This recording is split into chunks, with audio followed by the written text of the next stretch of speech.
阿爸阿媽幫細佬買咗4個單位，卻同我講女仔唔使有樓，將來嫁咗人就得。我信咗好多年，搏命讀書，搏命搵錢，直到有一日，佢哋竟然想要我幫細佬供樓出禮金。我笑住將原本諗住送俾阿媽嘅金頸鏈退咗，轉身開始好好愛返自己。而佢哋亦終於嘗到偏心嘅代價。歡迎收聽粵語家事故事。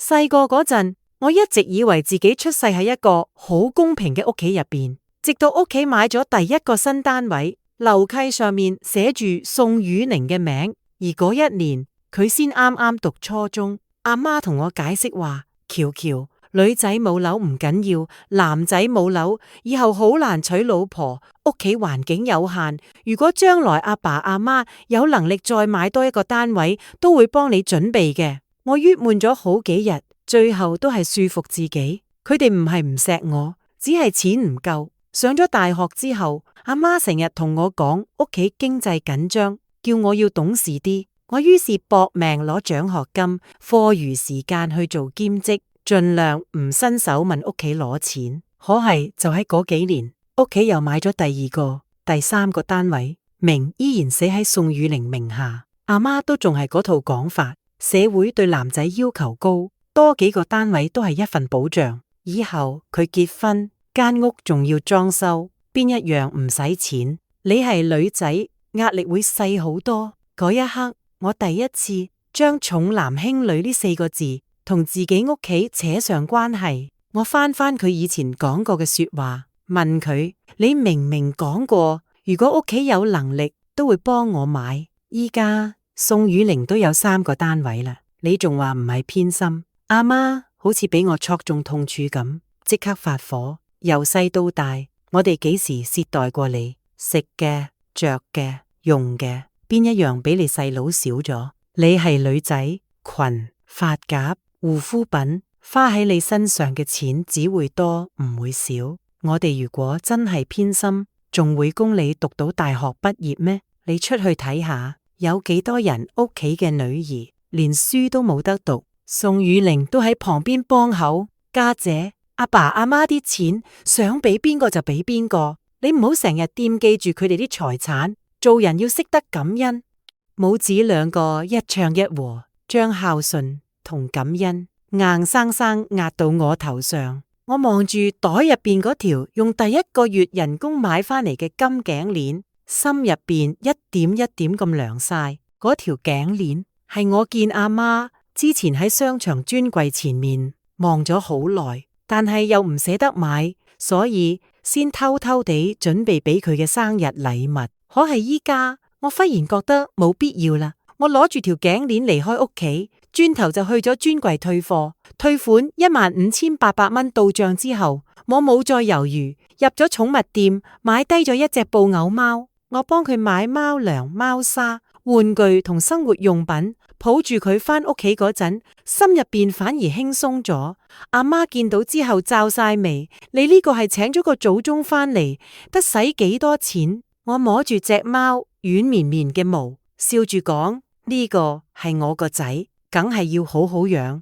自從嗰次之後，我將更多心思放喺嗰隻貓身上。我幫佢改名叫虎子，每日放工返到屋企，第一件事就係幫佢換水、鏟貓砂，周末就帶佢去沖涼、檢查身體。阿媽每次見到我幫隻貓買進口貓糧、營養膏同玩具，都忍唔住喺度碎碎念，話我將錢使喺一隻貓身上唔值得。我聽完都唔同佢爭，只係笑住講：邊個嘅仔女邊個心痛。呢句說話後來就變成佢最聽唔入耳嘅一句。有一次阿媽出門之前叫我幫宋雨寧整晚飯，話佢喺屋企打機，成日都冇食過一餐正餐。我正忙住幫牌子處理三文魚，頭都冇抬就講冇時間。等阿媽返嚟嗰陣，宋雨寧坐喺客廳食即食麵，而我就喺廚房幫隻貓整魚丸。阿媽一睇就即刻火起：你呢個叫冇時間？你細佬就食即食麵，你就幫隻貓整三文魚。我慢慢將魚肉切好，講：你個仔都咁大個啦，肚肚餓可以自己整，我個仔唔識講嘢，我當然要照顧好佢。阿媽嬲到半日講唔出聲。其實宋雨玲只係細我1歲，早就已經成年啦。可係喺阿媽眼入邊，男仔永遠都係粗心大意，永遠都係手腳笨拙，永遠都需要人伺候。而我呢個女讀書嗰陣要識時，出嚟做嘢之後要體諒，屋企有事要頂上，錢亦都要主動拎出嚟。阿媽生日嗰日，我始終都係返咗屋企。宋雨玲喺網上買咗一對39蚊包郵嘅鞋，包裝走晒，尺碼仲大咗2個碼。阿媽試住嗰陣，隻腳喺入邊放嚟放去，但佢依然笑到好開心，話個仔長大啦，識得心痛阿媽啦。講完，佢又將目光望到我身上，等住我份禮物。我將一個包裝精美嘅禮盒遞咗過去。阿媽打開嗰陣，塊面一開始仲露出期待，可係當佢見到入面嗰條不鏽鋼頸鏈嗰陣，笑容一下子僵住咗。嗰條頸鏈係仿照佢之前睇中嗰個大牌款式，只不過材質普通，價錢39.9蚊。我好認真咁講，阿媽，呢條仲貴過宋雨玲嗰對鞋9毫子，而且長度可以調校，唔會有尺碼問題。你以前話細個幫我同細佬買嘢都一樣，所以我而家送禮都要同細佬睇齊，咁先公平。阿媽塊面沉咗落嚟，壓住火講：你都出嚟做嘢啦，點可以同你細佬比？佢仲讀緊大學。我點點頭，好似終於明白佢咁。你講得都啱，養仔真係使錢。我而家1個月人工18000，但係基本上都使晒喺來子身上。前排佢唔舒服，去醫院檢查，照片、開藥，眨下眼就使咗1萬幾千。阿媽一下子喺梳化坐直晒，連把聲都變埋。你為咗一隻貓使1萬幾千，屋企而家咁困難，你爸同我仲有按揭要供，你知唔知？我愣咗一下。宋雨玲名下前面3層樓，屋企一直都話係存款買嘅，點解突然又有按揭要供？句說話一出口之後，阿媽大概都意識到自己講漏嘴，立刻收聲。客廳靜咗一陣，我慢慢問：所以你哋又買咗第4層樓，今次都係寫宋雨玲個名？阿媽塊面有啲唔自然，解釋話呢層樓原本係諗住買俾我嘅，但後來又覺得我將來可能會嫁去外地，層樓擺喺本地都唔方便。佢話我而家人工唔低，不如先幫屋企供咗筆按揭，等我以後結婚，佢哋再幫我買一層。我聽完只覺得荒謬，幾百萬嘅按揭，想叫我一齊供，卻只係畫一個遙遙無期嘅大餅俾我。俾人呃過一次又一次之後，信任早就已經被消磨乾淨。我望咗一眼坐喺旁邊打機嘅宋雨玲，冷笑住問：如果真係買俾我嘅房產證，點解唔寫我個名？阿媽即刻提高聲線：咩你嘅佢嘅？雨玲唔係你親細佬咩？我哋當初生佢都係為咗等你以後有個良家人，你哋2姐弟以後要互相扶持。佢過得好，你喺夫家先有底氣。佢越講越理直氣壯，甚至仲話等層樓裝修嗰陣會幫我留一間房，將來我返娘家唔會冇地方住。我抱住貨懶懶咁講，為咗一間1年都住唔到幾日嘅房，叫我攞幾年人工去供按揭，呢間房都真係太貴啦，住酒店都抵過佢。阿媽終於爆發，話我冇良心，話我唔捨得幫親媽買真頸鏈，卻捨得幫隻貓使錢。我望住佢，語氣好平靜。你心痛你個仔，所以俾佢4層樓；我心痛我個仔，所以幫佢理錢。阿媽，你唔好嬲，錢我就俾咗隻貓，但愛我全部都俾晒撚啦。呢句說話徹底激嬲咗佢。半夜12點，我被趕出咗屋企門口。被趕出屋企之後，我抱住肚子企喺屋苑門口，夜風吹到人成個清醒晒。以前我成日怕同屋企人反面，怕人哋話我唔孝順，怕阿爸阿媽真係唔要我。可係嗰一晚，我忽然發現，真正令我難受嘅唔係離開屋企，而係我到依家先明白，嗰個屋企一早就冇將我當成平等嘅一份子。凌晨嘅街上車唔多，我搭的士去咗附近嘅酒店。前台職員見到我抱住隻貓，先幫我確認可唔可以帶寵物入住，又幫我攞咗熱水同一份簡單宵夜。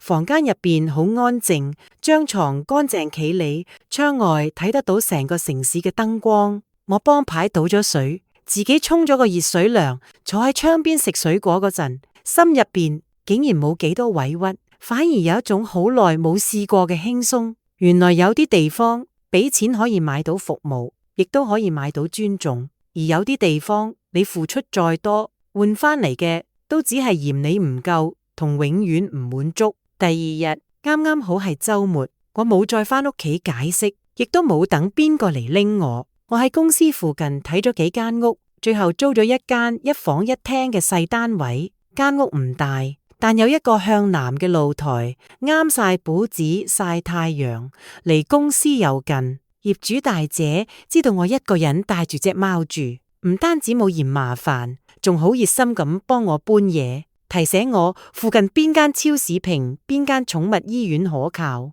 我用咗半日時間將新屋執好，鋪好床單，擺好貓窩，又喺露台放咗2盆綠植。傍晚嗰陣，趴喺窗邊打呼嚕，我坐喺地氈上望住呢個細細嘅屋企，忽然覺得自己終於有咗一個真正屬於自己嘅空間，唔使睇阿媽面色，唔使聽宋雨玲打機嘅聲，亦都唔使隨時準備被安排去照顧邊個。日子就咁平靜咁過咗半個月，直到有一日，我接到屋企電話，話阿媽入院咗，佢着住宋雨玲買嗰對大咗2個碼嘅鞋去跳廣場舞，一唔小心拗親隻腳，骨折得比較嚴重，要做手術落鋼釘。手術之後至少要人陪護半個月。阿爸喺外地跑生意翻唔到嚟，阿媽又唔捨得請看護，電話入邊就理所當然咁叫我請假去醫院照顧。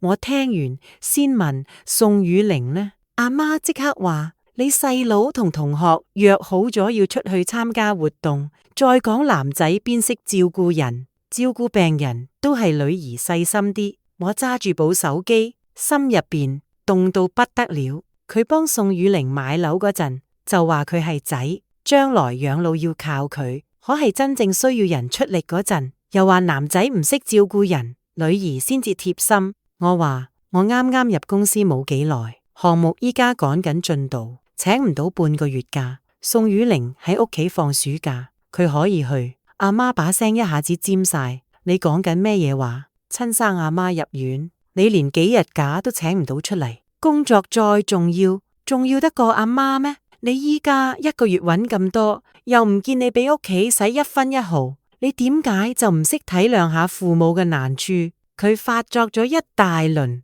大概又諗起自己仲要求我，語氣先至稍為軟翻少少，話叫我同老闆好好講，阿媽做手術咁大件事，公司唔會唔批。我聽住佢講嘅說話，突然唔想再解釋。我份工先穩定咗冇幾耐，核心項目仲推進緊，呢個時候請半個月假，等於親手將機會拱手讓出去。我嘅處境佢唔係唔知，只係佢唔在乎。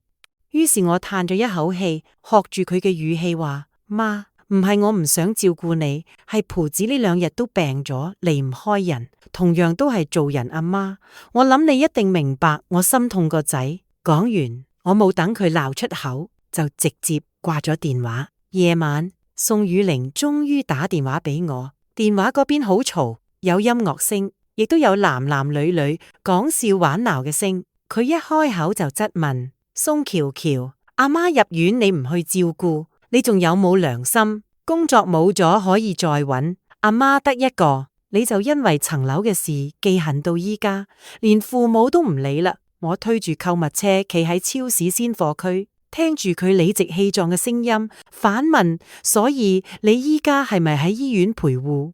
真係辛苦晒你。宋雨玲頓咗一下，即刻話：我喺外地翻唔到去，再講阿媽入院，你呢個做女嘅本來就應該照顧，你忙咪幫阿媽請個看護咯。一個月搵咁多，連呢少少錢都唔捨得。我笑咗笑，據我所知，你名下前3個單位都租咗出去，每個月租金都唔少。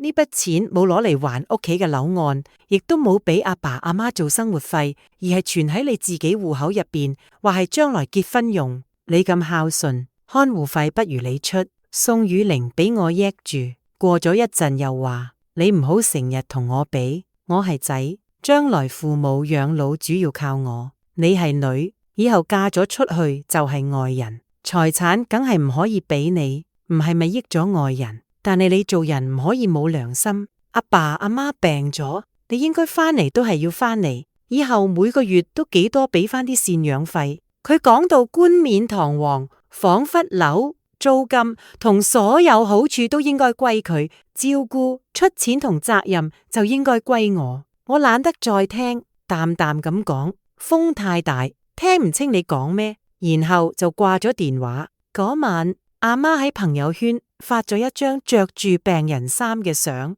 配文寫住一個人入院，望住人哋屋企嘅女兒喺身邊忙出忙入，心入邊真係唔係滋味。動態發出去唔夠半個鐘，親戚嘅電話就一個接一個打嚟。小兒第一個衝喺前面，一開口就係喬喬，鬧脾氣都要有個限度，天下冇唔啱嘅父母，你點可以擺低你阿媽唔理？唔管你細佬做咗啲咩，你做女兒應該盡嘅責任一樣都唔可以少。我聽住佢講咗一大輪道理，忽然好配合咁哽咽起嚟。小兒，你講得太啱啦！我依家心入邊特別難受，恨不得即刻去醫院。可係我呢幾日傷心過度發燒，連床都落唔到。宋雨玲仲鬧我，話我嫁咗出去就係外人。小兒，嗰個係我阿媽，亦都係你唯一嘅家姐，不如你先去照顧2日啦。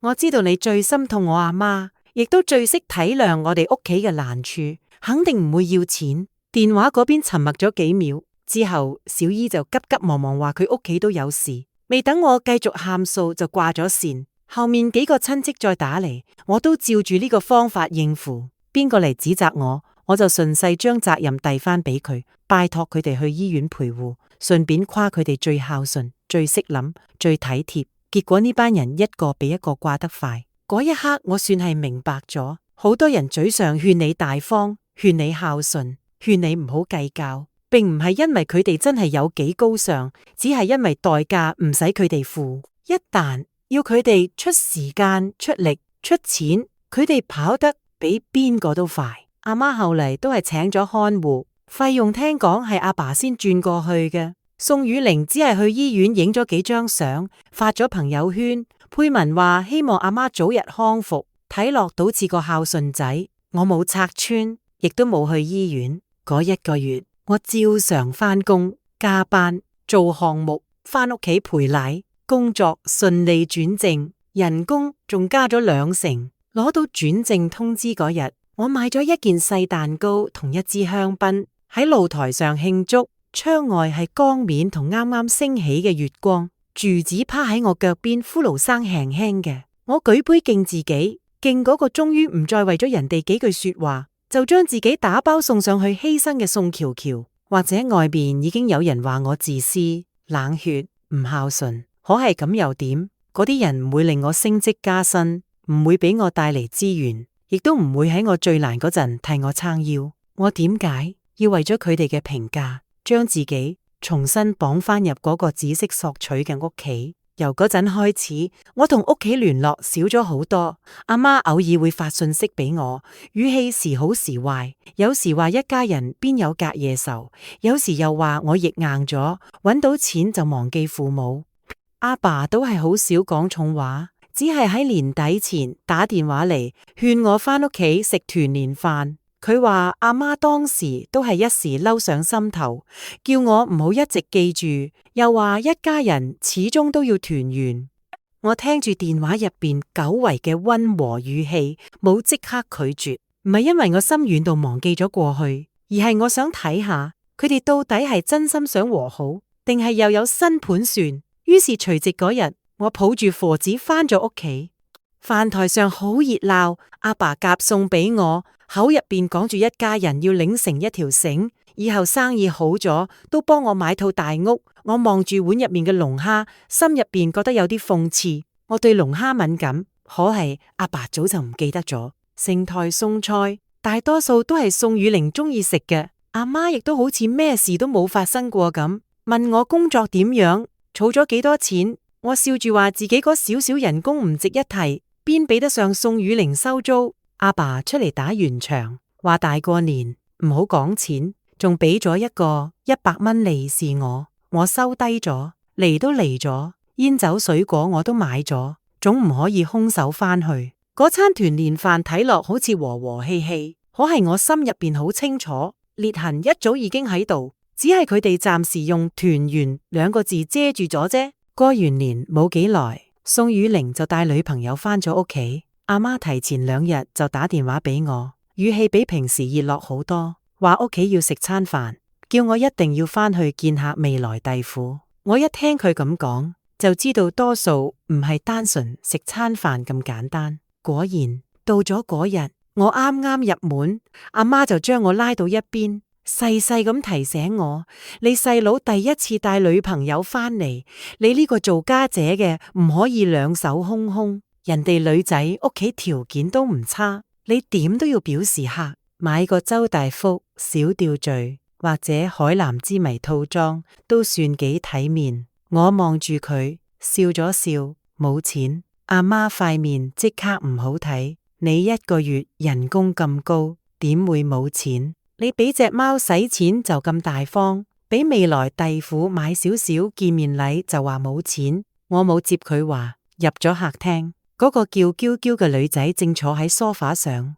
妝化得好精緻，笑起上嚟柔柔弱弱。佢見到我嗰陣，眼神由我塊面掃到我個袋度，又好快移開。食飯之前，阿媽帶佢入咗我以前間房，話係睇下我細個住過嘅地方。其實我搬走之後，嗰間房一早冇乜值錢嘢，只係剩翻幾個舊袋同幾件衫。阿媽大概係想我喺入邊揀個袋送俾佢，點知嬌嬌望咗一圈，最後就盯實咗我當日背翻嚟嗰個 LV。佢冇直接開口，只係拉咗拉宋雨玲嘅袖，聲音好細咁講：算啦，家姐可能唔方便。宋雨玲即刻跳出嚟幫佢講說話，咪1個袋啫。喬喬，你嚟食飯兩手空空都算啦。嬌嬌中意呢個袋，你送俾佢又點樣啊？我望住佢哋2個，一個扮委屈，一個扮大方，忽然覺得幾有意思。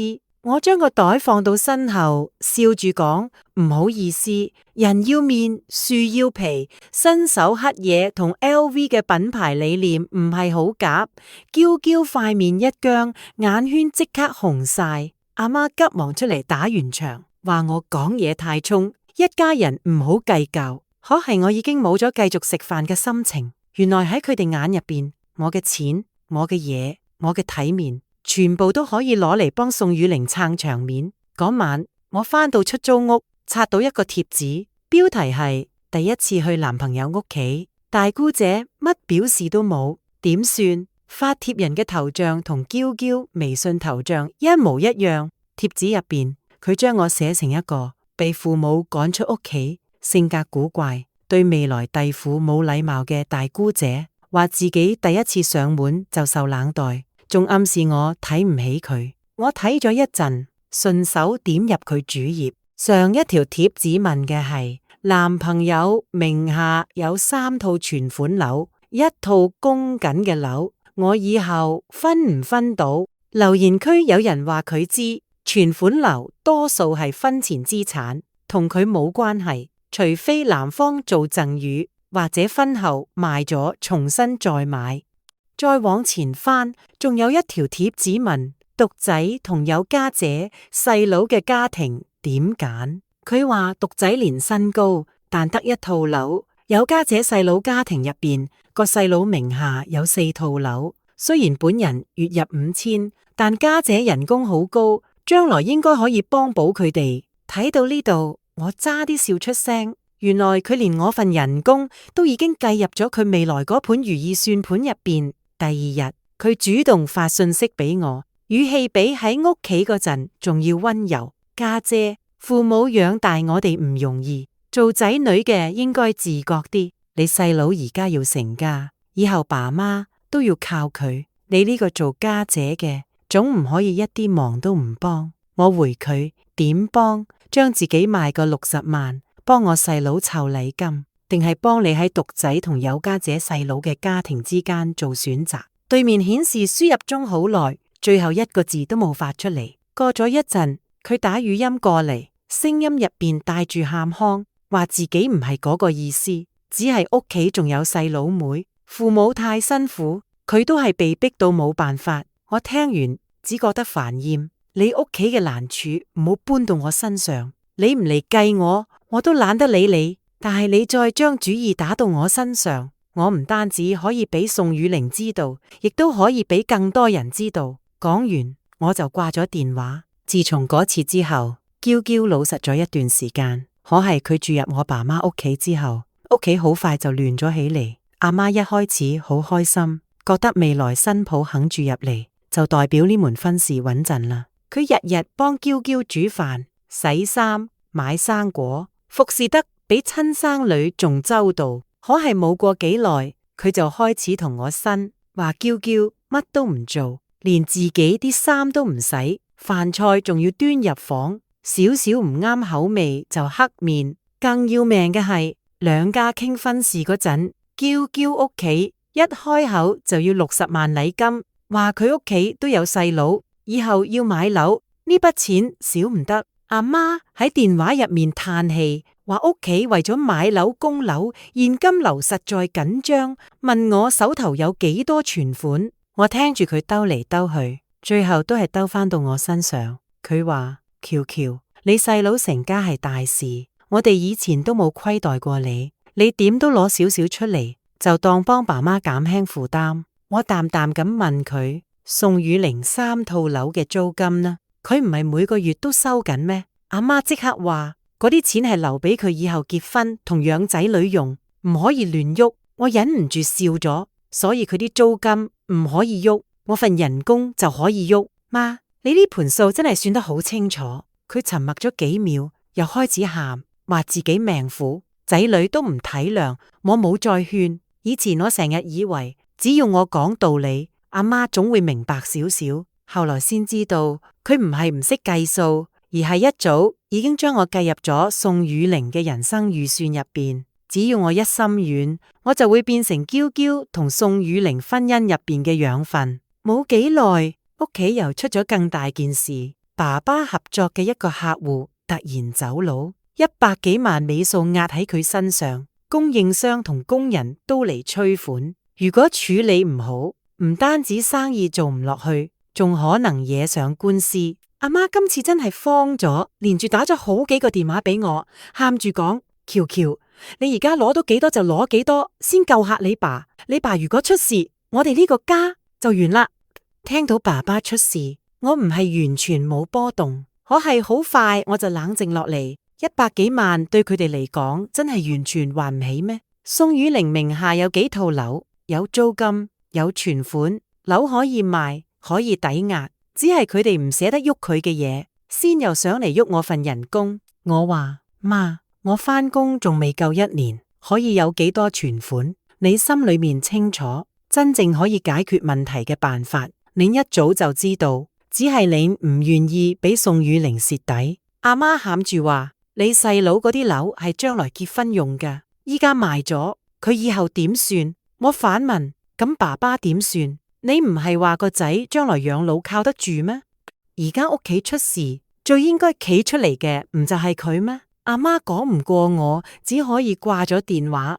可係宋雨玲比我想象中更加離譜，佢唔單止唔肯賣樓，仲喺屋企同爸爸嘈咗一大鑊，話爸爸冇本事，將屋企拖到變成咁。爸爸大概係第一次被自己最偏心、最疼愛嘅仔咁樣指住個鼻鬧，當場嬲到發晒抖，話俾佢知：你名下嗰啲樓錢全部都係我同你媽出㗎，真係要追究，實際出資人係我哋，唔係你。宋雨玲呢下先慌咗，可慌還慌，佢依然唔願意輕易割肉。與此同時，第4套樓因為斷供，銀行已經開始行程序，嬌嬌嗰邊聽講宋雨玲屋企出咗事，亦都鬧住要分手，嫌佢屋企外強中乾，樓多只係帳面好睇，真正到要用錢嘅時候就一塌糊塗。阿媽又嚟揾我諗辦法，語氣比之前軟咗好多。我諗咗諗，講我可以買一套。電話嗰頭愣住咗，阿媽問你講乜？我重複咗一次，你哋商量一下，睇下邊套願意賣俾我。不過我有條件，層樓要按正規流程過戶，價錢參考市價。另外，我要將戶口單獨分出嚟，以後避免爭拗同拗數。阿媽大概冇諗過我會提出買樓，佢一邊覺得我終於肯幫屋企，一邊又唔捨得真係將好樓俾我。最後佢哋商量嚟商量去，決定將一套老舊二手樓賣俾我。嗰套樓冇電梯，樓齡大，裝修又舊，位置都算唔上好。更加可笑嘅係，佢哋開價遠高過市價，仿佛我唔係喺救急，而係喺求佢哋施捨。我冇同佢哋爭，只係講你哋可以先掛出去賣，價高者得。有人願意買，我唔阻你哋。結果層樓掛咗半個月，睇樓嘅人唔少，出價嘅人好少，市場淡，舊樓缺點又明顯，根本賣唔到佢哋想象中嘅價錢。最後佢哋都係將層樓過戶俾咗我。我嘅存款、人才、津貼同買樓政策補助夾埋一齊，勉強俾咗首期，之後按揭由我自己供。辦完手續嗰日，阿媽攞住錢去幫爸爸還債。宋雨玲塊面難睇到好似俾人搶咗嘢咁，佢大概覺得嗰套樓雖然破舊，都係佢嘅資產，而家落到我手上就係我佔咗便宜。我冇解釋，因為喺佢哋眼入邊，只要啲嘢俾咗我，就算係佢哋自己都睇唔上眼嘅舊樓，都係損失。可係佢哋叫我出錢、出力、出情緒嗰陣，卻從來唔會覺得自己佔咗便宜。爸爸嘅債務暫時解決咗，屋企嘅危機亦都緩咗落嚟。嬌嬌本來已經執好嘢準備走，見到錢還上咗，樓又仲剩幾套，又留咗落嚟。後來唔知爸媽點樣湊，最終都係攞出咗60萬禮金，俾宋雨玲同嬌嬌結咗婚。婚禮辦得唔算大，但都使咗唔少錢。阿媽喺酒席上笑得好勉強，爸爸亦都明顯老咗好多。宋雨玲反而春風得意，嬌嬌絕住婚紗，接受親友祝福嗰陣笑得好甜。只有我坐喺角落望住呢一家人，心裏面好清楚，真正嘅麻煩遠遠未完。一個被偏心偏到習慣咗索取嘅仔，一個心思算到盡嘅新抱，一對明知有問題卻又唔捨得放手嘅父母，佢哋湊埋一齊，日子又點可能安穩？果然婚後冇幾耐，嬌嬌就有咗新人。佢開始用個小朋友將來返學、生活空間唔夠做理由，要求宋雨玲將剩低嗰2套樓賣咗，重新買一套大屋。宋雨玲被佢叮到好聽話，竟然真係答應咗。阿媽知道之後，嬲到打電話俾我，話嬌嬌唔係善男信女，話佢一早就睇出呢個新抱野心大。我聽住呢啲抱怨，心裏面一啲波動都冇。早喺佢要求我送 LV， 要求我出禮金嗰陣，佢係咩人，大家都睇得見。只係嗰陣，阿媽覺得只要佢願意嫁俾宋雨玲，一切缺點都可以忍。依家苦頭落到自己身上，先開始嗌痛，已經太遲啦。嬌嬌懷孕之後，喺宋家嘅地位明顯唔同晒。佢以前只係懶，依家更加係將自己當成全家嘅重點保護對象。阿媽每日變住花樣幫佢煲湯、洗衫、煮飯、打掃衛生，全部都攬晒上身。阿爸嗰邊生意啱啱先換過嚟冇幾耐，仲喺外邊跑項目，諗住將之前蝕咗嘅錢慢慢補翻。宋雨玲人工唔高，又一向習慣大手大腳，結婚之前靠父母包底，結婚之後依然冇真正承擔一個家庭嘅能力。嬌嬌嘴上話係為咗個小朋友將來好，日日念住校網、環境、單位面積，話依家住緊嘅地方唔夠體面，亦都唔適合小朋友成長。佢睇中咗一個新樓盤，宣傳做得好靚，話將來會有優質學校同商業配套。佢勸宋雨玲將剩低嗰2個單位賣咗，湊錢買一套大平層。阿媽知道之後堅決反對，話嗰2個單位係佢哋屋企最後嘅底氣，唔可以全部壓落一個樓花項目度。可係宋雨玲俾嬌嬌奔到暈頭轉向，又覺得自己已經成咗家，應該要有一間真正屬於自己嘅大屋。最後都係唔理父母反對，將2個單位都賣咗。嗰段時間，阿媽幾乎日日打電話俾我呻，話嬌嬌心太大，宋雨玲冇主見，話自己辛辛苦苦儲落嚟嘅樓，最後全部都俾新抱一句說話撬走晒。我聽住只覺得呢番說話熟悉又諷刺。當初我提醒過佢，嬌嬌唔簡單，可係嗰陣佢滿腦都只係諗住幫個仔娶老婆，覺得只要禮金俾咗，婚結咗，孩子懷上咗，一切就算圓滿。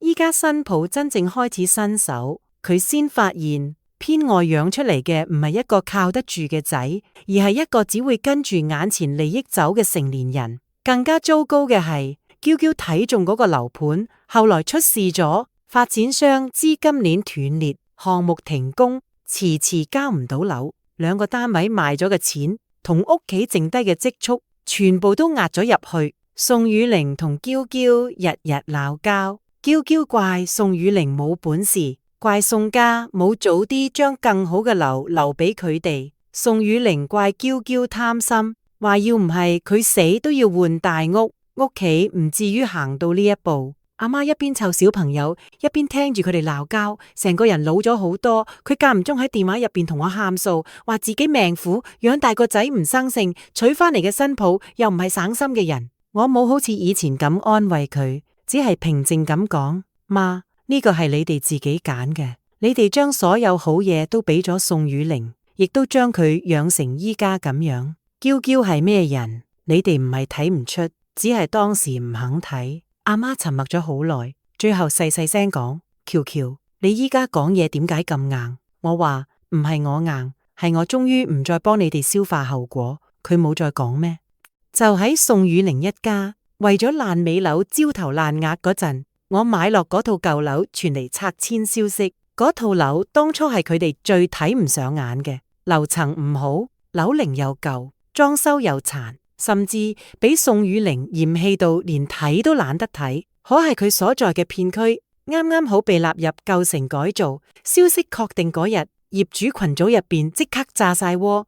我攞住房產證同已經單獨分出嚟嘅戶口簿去辦咗一系列手續，按照面積同政策，我攞到一筆200萬嘅補償款，仲有一套90平方米嘅安置房。嗰一刻，我講唔上有幾狂喜。只係覺得自己終於幫過去嗰個一次又一次俾人開空頭支票氹住嘅自己，贏翻咗少少嘢。我冇靠鬧交從父母手上搶樓，亦都冇等佢哋良心發現俾我公平。我只係捉住咗一個機會，用合法嘅方式將屬於自己嘅嘢揸喺手入邊。消息好快傳翻屋企，宋雨玲第一個揾上門。佢企喺我新租嘅公寓門口，面色難睇到不得了。一開口就話嗰套樓本來係屋企嘅，拆遷賠償都應該係全家人嘅，你憑咩一個人攞晒？我望住佢，爭啲笑咗出嚟。間屋係我買嘅，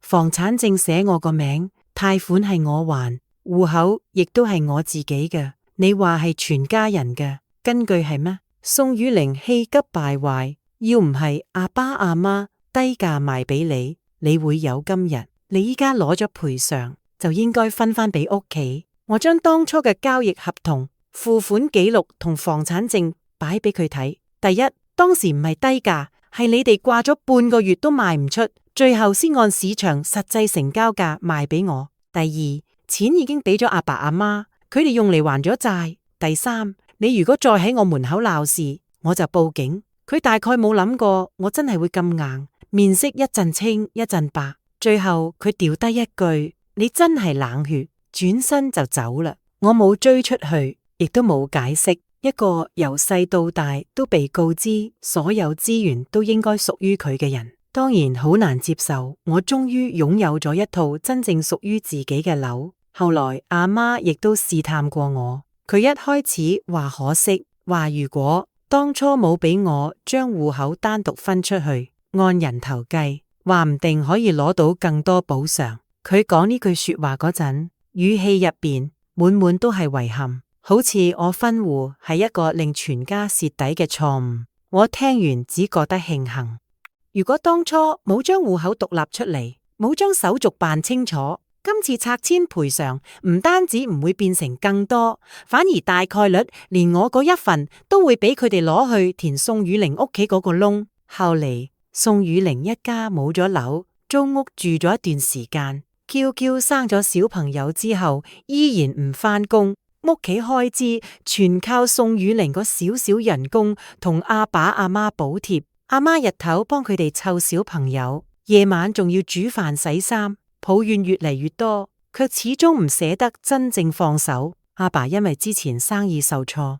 又為咗補貼個仔一家，年紀唔細，都仲要喺外面接活揾錢。宋雨玲仍然覺得自己命苦，覺得父母俾得唔夠，覺得家姐有錢但唔肯幫。嬌嬌亦都唔滿意，嫌宋家冇兌現婚前講過嘅好日子，3日唔埋2日就吵住要離婚。嗰段時間，阿媽又嚟揾我，話個小朋友好快要返學，冇學位唔得，問可唔可以俾宋雨玲一家先住入我間安置房，或者將個小朋友戶口掛喺我度。佢話喬喬嗰個都係你親侄仔，你依家又冇小朋友，間屋空住都係空住，幫一把又點啫？我抱住培子，輕輕摸咗摸佢個頭，話邊個話我冇小朋友？我只係貓仔，一直都喺度。間屋唔大，只夠我同科子住，住唔落你個仔一家。阿媽面色唔好睇，正想開口，我又講，不過媽，如果有一日你同阿爸真係諗通咗，願意由宋雨玲嗰個家退出嚟，唔再將自己所有錢同精力都填入去，我會妥善安排你哋養老，應該由我承擔嘅贍養責任，我唔會逃避。但只要你哋仲係將我要俾你哋嘅錢轉手貼俾佢，我就1毫子都唔會出。呢句說話我講得好平靜，因為呢個係我一早諗清楚嘅底線。我每個月都會固定存一筆錢入一張單獨嘅卡，當做將來父母生病同養老嘅備用金。唔係因為我忘記咗佢哋呢啲年對我嘅偏心，亦都唔係因為我仲想討佢哋認可，而係因為法律同良心上，我知道自己應該承擔咩。但係我亦都好清楚，贍養父母同供養細佬一家係2回事。我唔會再做嗰個冤大頭，唔會再俾自己嘅勞動成果經由父母隻手變成宋雨玲同嬌嬌繼續懶散生活嘅底氣。阿媽聽完眼眶紅晒，鬧我心腸硬，話我依家有樓有錢就睇唔起屋企人。我冇反駁，佢願意咁諗就咁諗啦。好多年入邊，我最痛苦嘅唔係佢哋偏心宋雨玲，而係佢哋一邊偏心，一邊仲要我相信佢哋公平，一邊將樓、租金同機會全部俾個仔，一邊要求個女負責情緒、照顧同養老。依家我唔再配合呢套講法，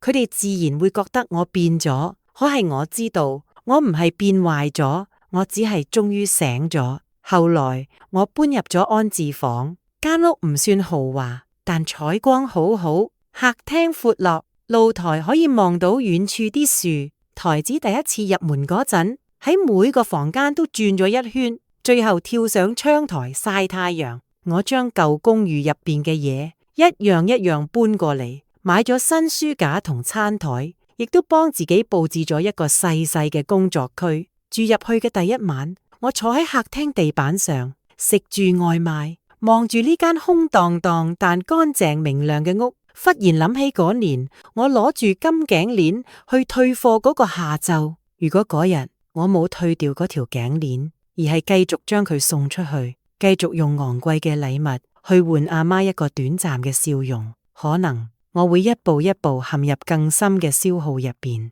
佢會覺得我俾得唔夠，宋雨玲會覺得我應該俾，親戚會覺得我做家姐唔可以計較，而我會喺一次又一次自我懷疑入邊，將人工、時間、尊嚴全部交出去，只係為咗證明自己都係被愛嘅。可係愛唔係咁樣證明嘅。真正愛你嘅人唔會一邊攞走你嘅付出，一邊同你講唔好計較，唔會喺你啱啱畢業、啱啱企穩陣腳嗰陣就迫不及待要你幫全家還貸款、出禮金、照顧病人，更加唔會一次又一次俾你開遙遙無期嘅空頭支票，卻從來唔兌現。後來我認識過一啲同我有相似經歷嘅女仔，有人每個月人工啱啱出，阿媽就計準日子攞走一半，話屋企困難，細佬仲讀緊書，有人工作多年都唔敢辭職，唔敢去旅行，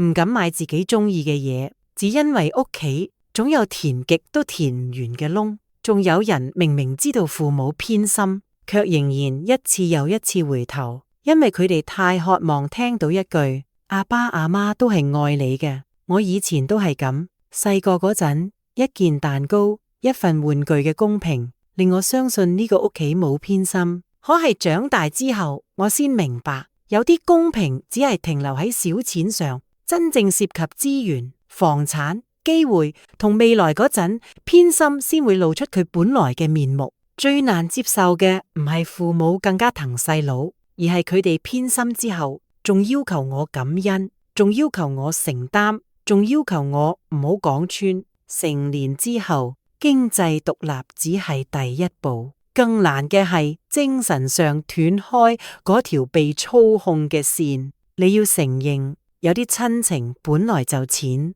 有啲父母嘅愛本來就有限，有啲屋企人只會喺需要你嘅時候先諗起你。承認呢一點好痛，但承認之後，人先會真正自由。我唔係唔贍養父母，亦都唔係唔認親情，我只係將界線劃清楚。父母病咗，我會理；父母基本生活，我會承擔。但宋雨玲嘅婚姻、樓、禮金、爛尾樓、孩子上學，全部都唔係我嘅責任。邊個享受咗資源，邊個就應該承擔後果。邊個被偏愛咗多年，邊個就應該喺關鍵時刻企出嚟，而唔係繼續匿喺家姐身後。幾年之後，阿媽終於唔再頻繁揾我喊訴，或者係佢知道我唔會再輕易攞錢出嚟，或者係佢俾宋雨玲屋企啲瑣碎事磨到冇晒力氣，間唔中佢會發呆子嘅相俾我，問佢最近好唔好，語氣比以前溫和咗少少。阿爸亦都會喺節日打電話俾我，問我返工盡唔盡。我冇刻意冷漠，亦都冇扮親密。逢年過節，我會送嘢，會返去食飯，亦都會喺佢哋做身體檢查嗰陣幫手預約醫院。但係我唔再帶住期待返屋企，唔再指望有一日佢哋突然醒悟，抱住我講一句：呢啲年委屈你啦。冇嗰句說話，我一樣可以過得好好。宋雨玲同嬌嬌後來點樣，我知道得唔多。聽講佢哋仲係成日鬧交，個小朋友主要靠阿媽湊，阿爸仲喺外面打工補貼。宋雨玲間唔中會喺親戚面前話我不近人情，發咗財就唔理屋企。我聽到都只係一笑。嗰套拆遷房同補償款唔係天跌落嚟嘅，係我喺所有人都睇唔上眼嗰陣用自己嘅錢買落嚟嘅，係我喺佢哋想我繼續做提款機嗰陣堅持獨立戶口、獨立產權換翻嚟嘅。人哋只睇見我攞到結果，睇唔見我曾經被趕出家門，被親戚圍攻，被阿媽哭訴，被細佬指責嗰啲夜晚。可係都冇所謂，我嘅人生唔需要佢哋嚟公正。依家嘅我工作穩定，有自己嘅樓，有一隻俾我養到油亮順滑嘅貓，亦都有越嚟越清晰嘅生活界線。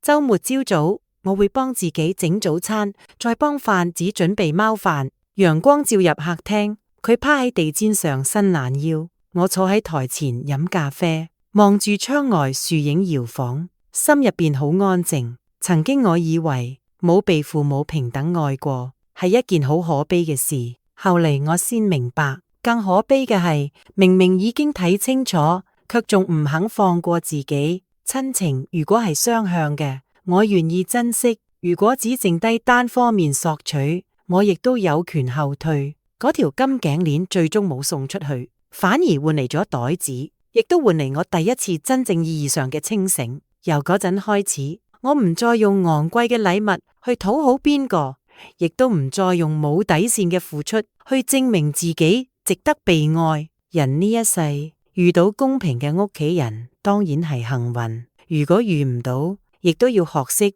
將公平還返俾自己。